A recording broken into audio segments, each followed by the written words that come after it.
Tenses will be right. So if you're reporting work that you've done, it should be written in the past tense.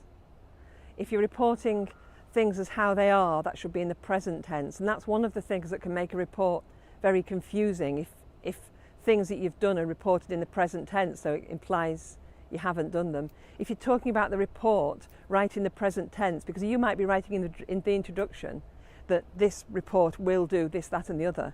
But by the time the reader reads it, the report will do that.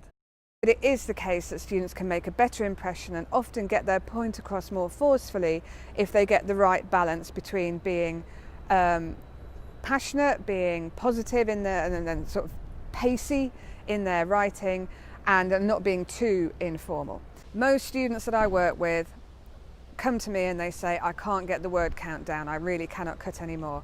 And without fail, I don't mean to brag, but I've looked at their draft and I've been able to reduce it by a third. And I think that's because people have thought that academic writing means you have to be a bit over flowery. So I've got students that have put, however, it is the case that the following is true. Just say, this happens. You don't need heretofore whether I should go around the houses and get to the point, just get to the point. Or in fact, what you would write is the point.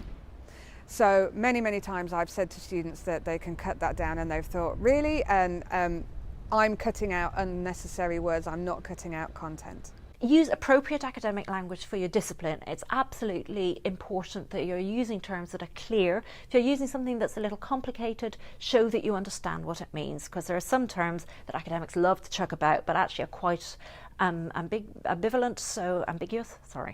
There are some terms that academics love to chuck about, but they're actually quite ambiguous, so make sure you define them in terms that make sense for your project.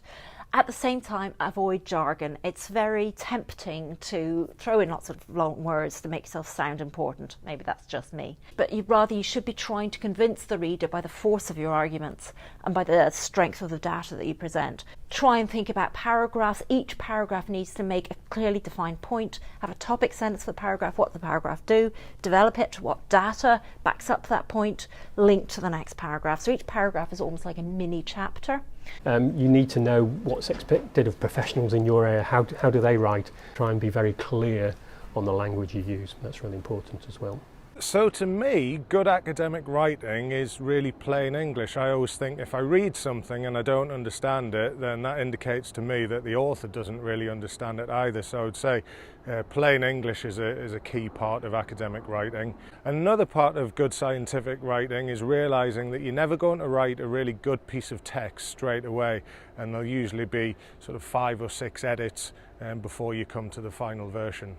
I think good academic writing is really about trying to put across complex or intricate ideas in a clear and simple way.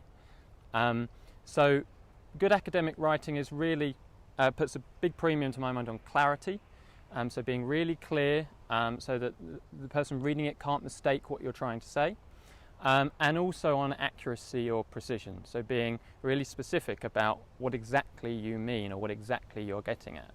Good academic writing isn't really about style in the sense of it being artistic or showy or in any particular way, and it's not really about showcasing how many words you know or how intricate a sentence you can construct. It's really about trying to communicate in an unmistakable and clear way ideas which are often difficult to communicate with that clarity. That's the challenge of it. It's not about trying to produce something which is especially creative to look at or to read, but about something which clearly communicates an idea which often is quite difficult to get across. For me, the features of good academic writing are about a consistent style. So typically in the sciences, you'd be writing in the passive voice and in the past tense. In some of the social science or arts subjects, you may be using the first person. So actually it's really important to talk to your supervisor about what their expectations are.